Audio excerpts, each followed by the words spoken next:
Hey everyone, Sam Dunn is back with Blayne Smith. We're here for the second installment of Overkill Rewind the Decade, looking back at 2010 through 2019, the best metal albums as determined by you, the viewers. Yeah, it was just too big. We had to split it into two parts, so here we go, 5 to number 1.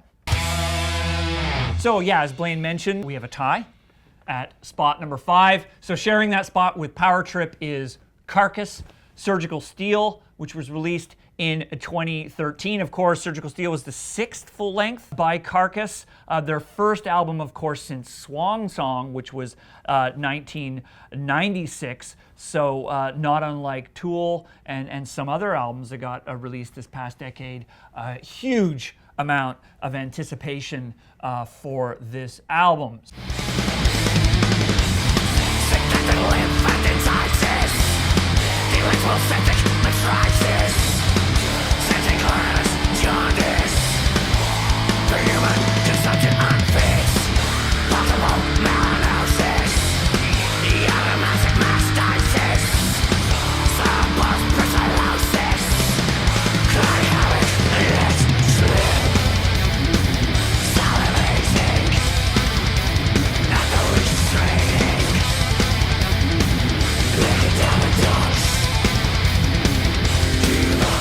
So my position on Carcass, Surgical Steel, my favorite album that Carcass has ever done. Really? Strike Me Down, you know, the gods of Swan Song, the gods of Heartwork, the gods of all the preceding records. I love those early records, but I think this is a case where you have a more mature, better production-wise sounding band who have taken everything they had done before, paid attention to what was going on around them since 1996, and made the best possible Carcass record I think that they could have made given that huge gap. What it did for me is it solidified Bill Steer as one of the best riff guitarists in the history of metal, both within the more extreme genres and the genre as a whole. I just cannot get tired of listening to Bill Steer play guitar. The additions of the newer drummer and second guitarist,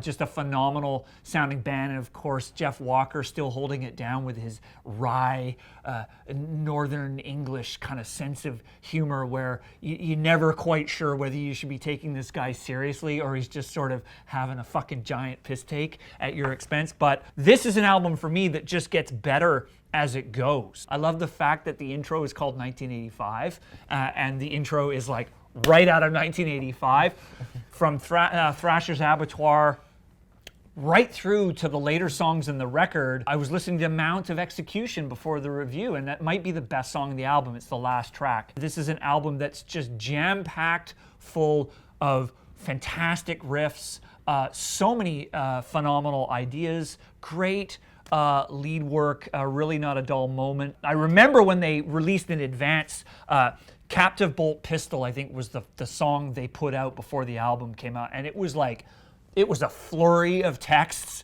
between me and all my buddies going, holy shit, did you hear that new Carcass song? Like, this is a band that's going to come back after a giant break and just destroy. Love Unfit for Human Consumption. What can I say? Love this album. Blayne? I think it's kind of cool that it shared. No. I think it's very cool that it shared the 5th spot with Power Trip, because again, a band that just really knows how to inject a whole lot of fun into metal. I will temper slightly one aspect that was that's a little tricky for me with this record, which is the vocals, not the performance, but the content. Is a little cringy at times for me. It's a little, sometimes when you're listening, I mean, Thrasher's Abattoir is a bold way to start an album. When you're listening, you're like, really? Yeah. You know what's funny about this? I've probably told this story before. When I was in like high school and I was just getting into extreme metal, and you know, we were obsessed with Death and Pestilence and Satanist and Obituary, Morbid Angel, and all that shit. My buddies and I, we used to sit and like compete to to see how many brutal words we could come up with that ended with shun. And then fucking Thrasher's Abattoir comes out, and Jeff Walker is like, this is a song almost entirely made from words that end with shun. I'm like, that is hilarious. It's hilarious, but you did it when you were a teenager in high school. Anyway, what? Power Trip can beat kids? Jeff Walker can't? I don't know. Anyway, I like it. I like it. But other than that, yes, they did a really good job of coming back, which didn't seem like it was going to happen. Bringing back what, you know, brought a lot of people to them and giving you that. And, you know, not quite as glowing endorsement from me, but still, how do you hate metal this one? I know. Anyway, we've said enough. I'm giving it another 5 skulls. Let's move on. All right, we're sticking with me with number 4. It's Gojira. L'Enfant Sauvage, released in 2012 through Roadrunner Records. This album is the 5th studio album and the major label debut by Gojira. Like some other records we've mentioned earlier in the review, this got almost universal praise out there in the metal world. 86 out of 100 on Metacritic. Some really passionate language from some writers about this album, one from the BBC. This is as flawless an extreme metal album as you'll hear in 2012 or any other year.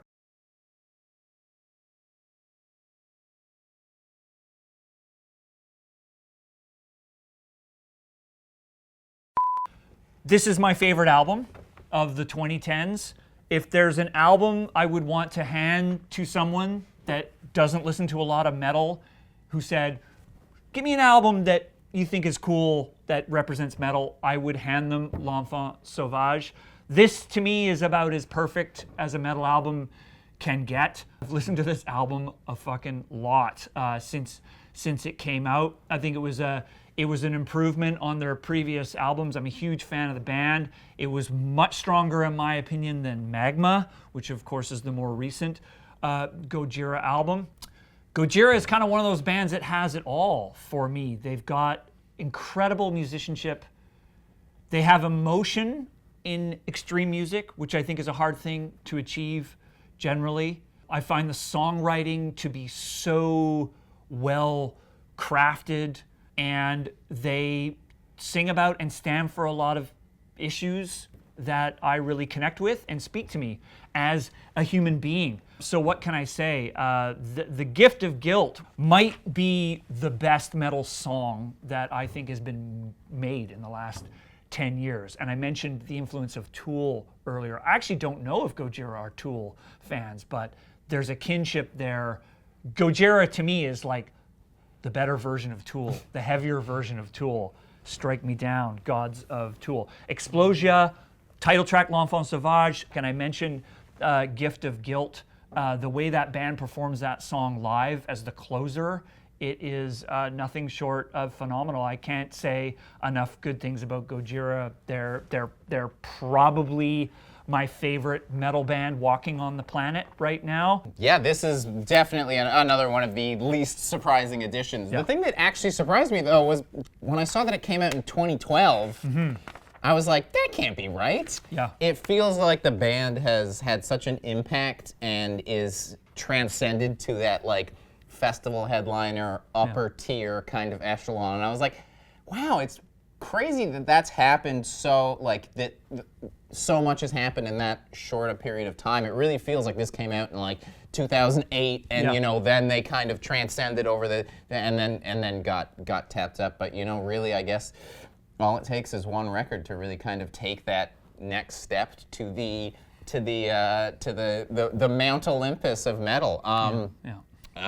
I will say I think The Ocean plays very similar music, a little bit better. This is not going to go well. Good.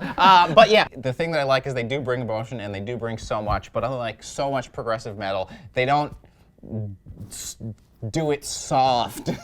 Yeah. So much progressive, the barrier to get over it for me is the fact that I have to listen to some European guy romantically sing over some digital harpsichord, and I'm like, what the hell happened in the middle of this song? You know, they managed to do all of the things that those bands do, but without giving up the heavy, you know, remaining true to what a lot of us think metal is, which is heavy music. Yep, that's what it is. And if I was to really kind of scrape for a critique, I suppose maybe I missed a little bit of just that one notch higher of heaviness and complexity that was on earlier albums like The Way of All Flesh. But I think one thing that Gojira does possibly better than any other band right now is they know when to shift gears and how to shift gears in a song better than anyone. Some of the transitions on this record are just like, you're standing, it's like if you're a fucking EDM fan and you're just waiting for that drop, you know it's coming, and when it comes, it's like, it doesn't get any better than that. 5, Skulls. Let's keep going. Coming in at number 3, we have Mogwai, Exercise in Futility, released on, oh boy, Northern Heritage Records. We've heard of them before, September 4th, 2015. You know, this is actually a great record to be in here because it wouldn't be talking about the past decade in metal without playing our favorite game show, Nazi or No Nazi. They've had some controversy where they are on Northern Heritage Records, a kind of like openly fairly white power label. They do hang out with Miko Aspa, the worst of guys, but there's nothing in the band's music that is anything overly, you know, we're not having to extrapolate, there's no references, and, you know, they've at least threatened litigation against anyone that calls them a Nazi, so I guess that's almost like denying you're a Nazi, so at some point, if you can keep it in your personal life, really, that's gonna be good enough for me at this point. I'm exhausted. This one's a bit of a surprise to me, not because of the controversy, but because what we've found about a lot of the albums on this list are that they're bands that have blended styles, you know, really kind of branched out, done something weird or unique. But I guess this speaks to a lot of what's been going on in black metal, that the most popular black metal band, apparently, of the past decade is one that has not decided to move things forward, but sort of bring things back to getting that sort of second wave Norwegian, cold, raw black metal sound.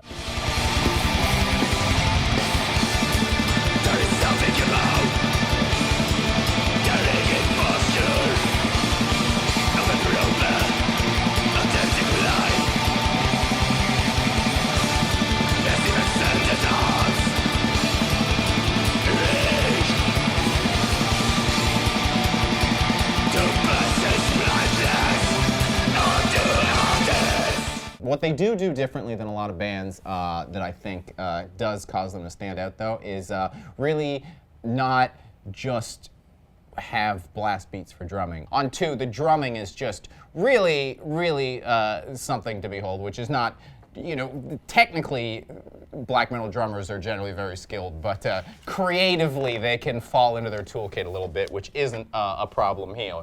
They definitely nail the atmosphere that you want of black metal, the listening to a record and feeling cold, you know, even on the warmest of days. Yeah, I do kind of want a little bit more, though. You know, if this is going to be the best black metal of the decade, we have had a lot of black metal bands that have kind of maintained that hostility of black metal while also managing to bring some other stuff in there.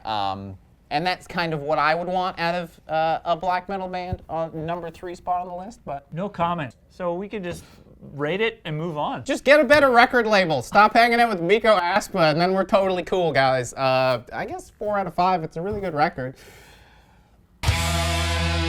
So, because I guess you guys really like making me earn my paychecks around here, at number 2 we have Vektor, Terminal Redux, released May 6, 2016 on Earache Records. Take note that Blayne gets all the hot potatoes today. Vektor, you know, I kind of surprising the inclusion at number 2 because I didn't realize there were that many Vektor fans. Vektor certainly has produced some very unique music. I mean, really, a lot of thrash bands do some kind of sci-fi things, but if you want sci-fi sounding thrash, you go to Vektor.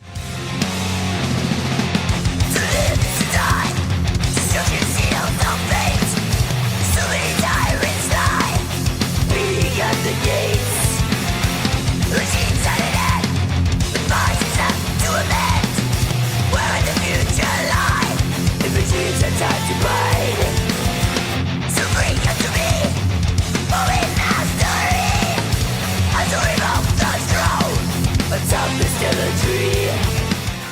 least you used to go to Vektor. I don't know if you can go to Vektor anymore because they had some issues. The entire band left in 2016, and everybody was like, I wonder why that happened. And then it turns out because there was issues of domestic abuse in the band. The only thing I could say for it seems to stem from some serious substance abuse problems with alcohol.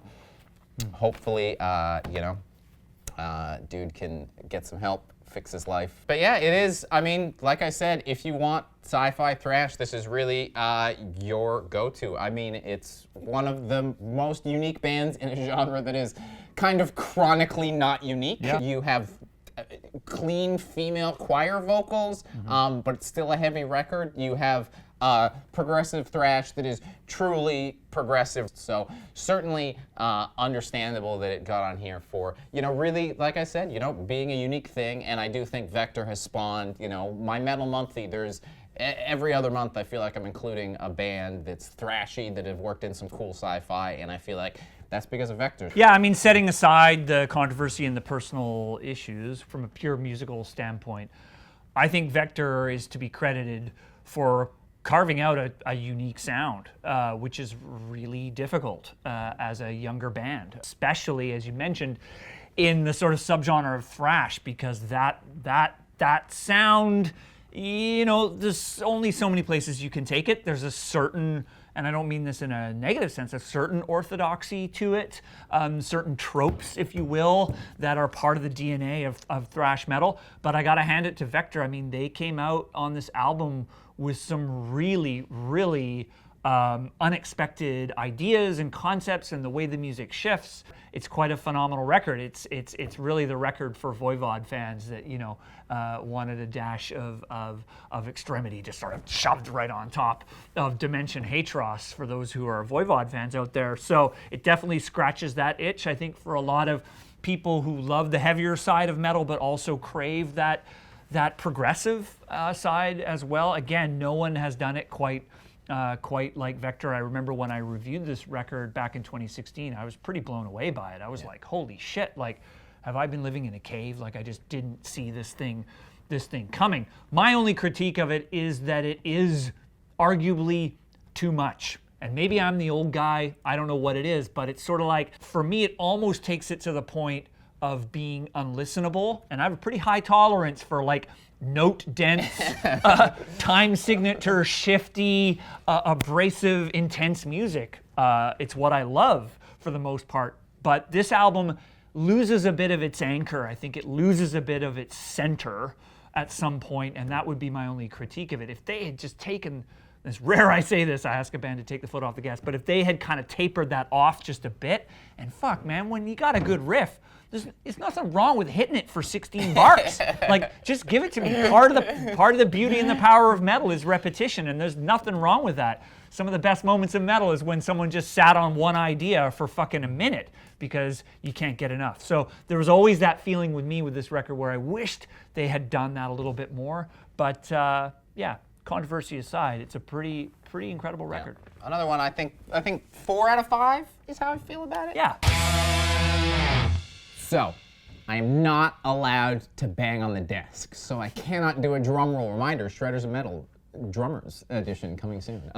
So I'm just gonna do an excited hand thing into our #1 record, which is actually your #1 record, is Behemoth, the Satanist, as voted by you, the viewers of BangerTV, as the best metal album of the 2010s. Of course, Behemoth, the Satanist, released February 3rd, 2014 through Nuclear Blast, and February 4th in Poland via Metal Blade Records and Mystic Production.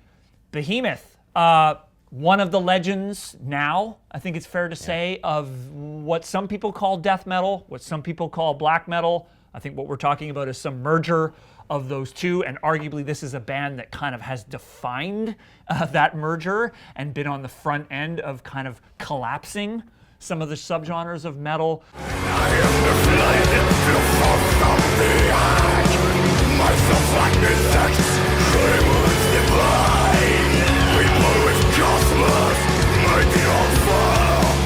This universe has never been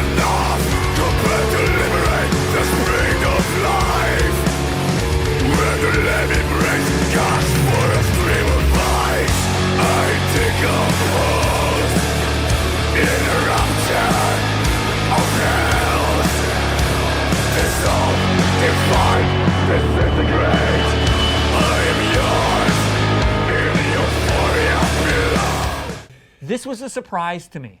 This was a surprise to see a band with the heaviness and the extremity of Behemoth, the sort of grandiosity of their music, to be at the number one. I was a bit surprised. And now we can actually talk about all the bands that are missing. Yes. So let's park Behemoth for a second. We'll get to that.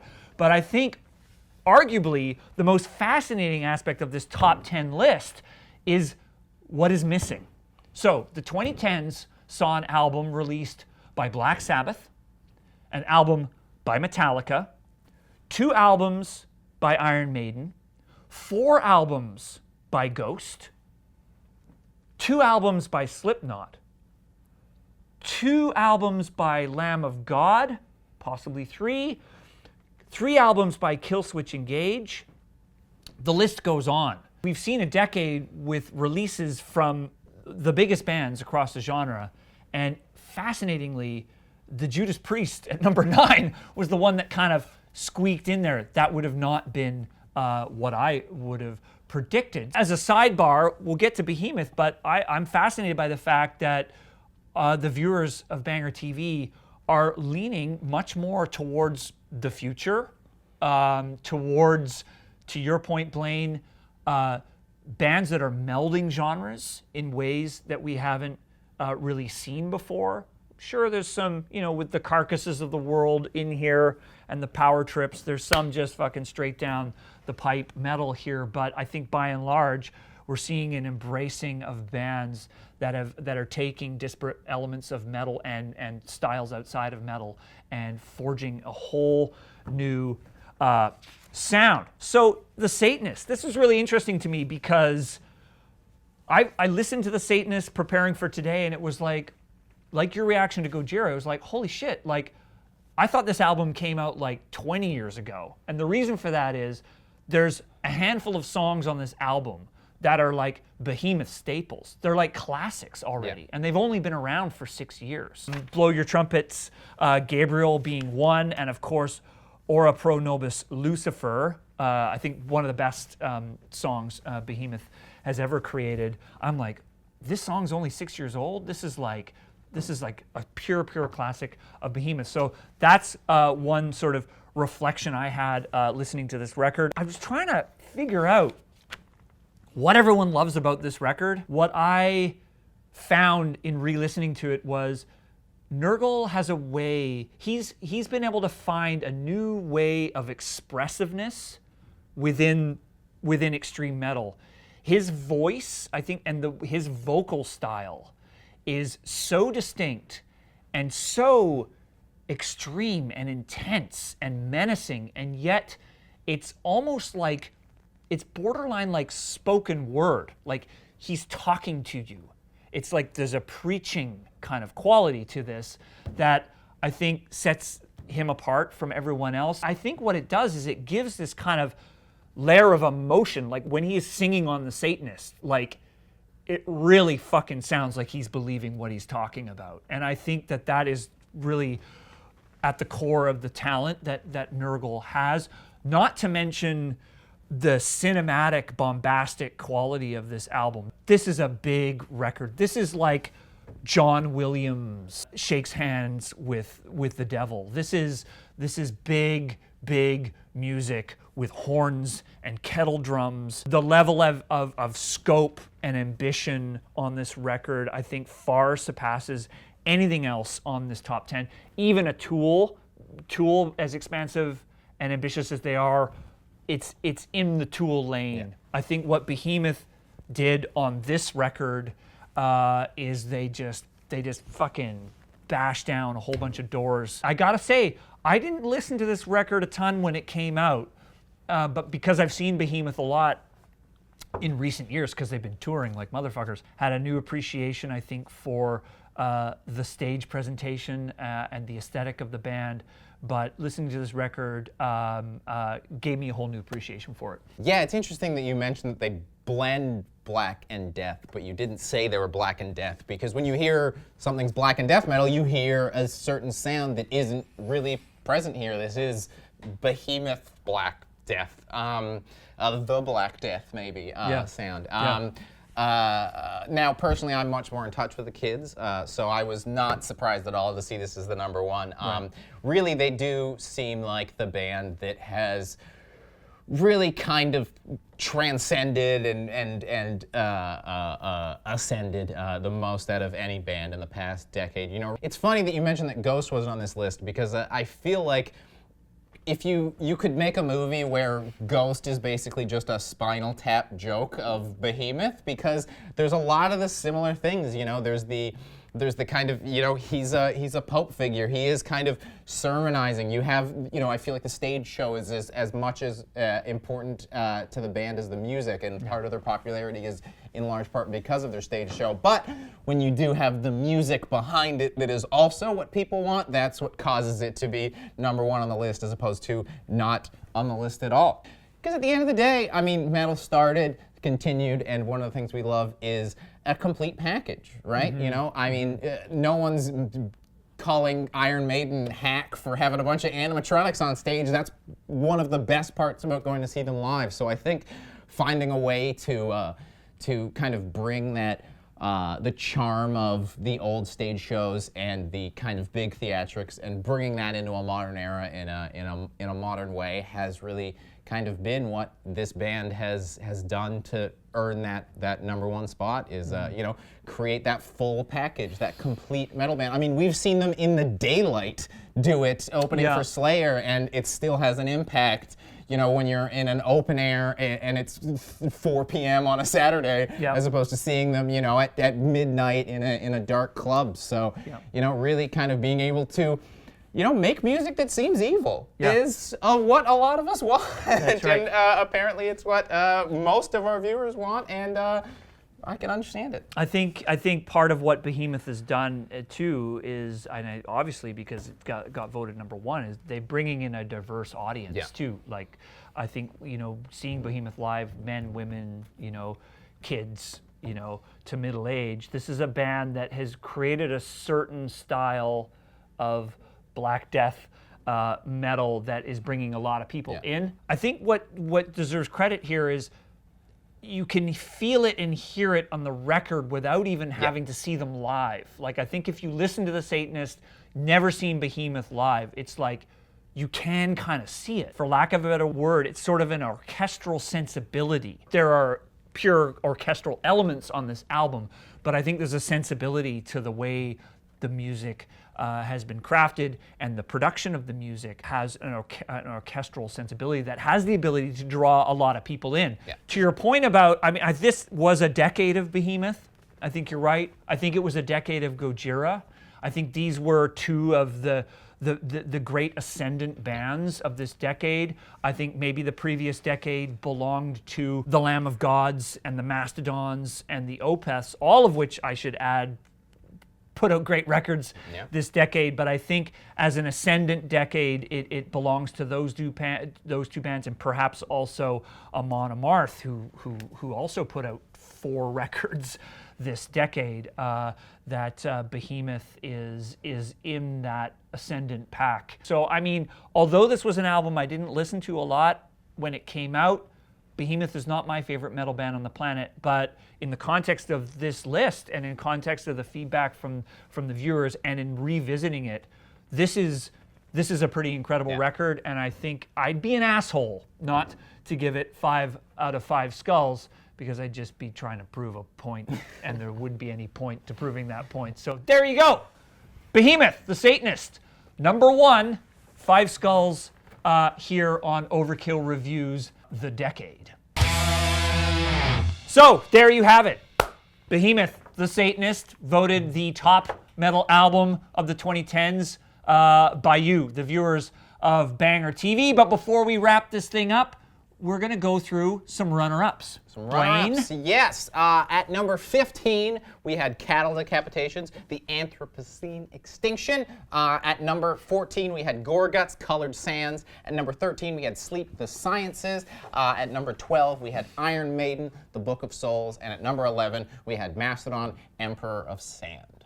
Pretty eclectic collection, much like the top 10 list. Okay, so I'm going to give you my 3 runners. I mean, for starters, my top metal album of the 2010s is Gojira, L'Enfant Sauvage, and if I had to pick 3, because Craig, the producer, said I could only have 3, I would say Mastodon, Emperor of Sand would be on there. You know, probably the best record they've done since Crack the Sky. I gotta have At the Gates, At War with Reality. I was a bit surprised that didn't make the top 10 or the top 15, because for me, that's right up there with the Carcass record as, you know, a great quote-unquote comeback. I don't think I would say is better than Slaughter the Soul, but it's pretty damn close. There's one more I had to go with, and again, there's some controversy around this band, is the Decapitated record, Anti-Cult. I think that was a much under-talked about record. I think it's one of the best death metal records to come out in a while, and in my opinion, by far the best record that Decapitated have come out with in their career. So there you go. Yes, my top 3. I created a top 3 that are records that I really love that also kind of, unsurprisingly have a bit of a touchstone to my time here at Banger, because some of the 2010s I've been here doing this, and it's been a real nice time. So my number 3, the black metal record that I thought really deserved the spot was Mr. Ming's Oh God, Songvar Elds, in 2015. I love the record. I don't need to know how to pronounce it. I did a video on the Icelandic black metal scene. Out of all the bands in Iceland, this was the one that I think really caused a lot of people to take a look at that scene. I think the Icelandic scene has definitely done the most with the genre in the 2010s. Number 2, Bellwitch, Mirror Reaper, one of the reviews I feel the most happy about doing of the positive ones I've done. The negative ones are pretty fun too. I've become very close friends with this band, and like I said, I can listen to this record over and over, and it's 83 minutes, which makes no sense to me. And unsurprisingly, my number 1 record, 2010 started with me listening to Hooded Menace, Never Cross the Dead, and I think a lot of times metal fans, we all have one kind of band that we really kind of tie to our identity as a person, and that's kind of one of the things I love about metal, and this has been that band for me. I'm specifically wearing not just a Hooded Menace shirt, but a Hooded Menace shirt I've owned for a decade. We could toss up a picture of me in 2011 wearing this shirt. It was the band I didn't know I had been looking for all this time. Really just ignited a passion. Arguably, Bolt Thrower is the best metal band of all time, and Hooded Menace really just gives me Bolt Thrower feelings. Hooded Menace, Never Cross the Dead. It's coming out again. There is a special re-release, 10-year anniversary. Go buy it. Anyway, we've talked a lot. Who said you couldn't talk about feelings Yeah. in a metal show? But there you go. Thanks for joining us. That was fun. That was long. That was epic. But fantastic decade in metal, 2010 to 2019. So much great music. Thank you to all the bands for all that great music. We're here. We're ready for the next decade. Thanks for watching. See you soon.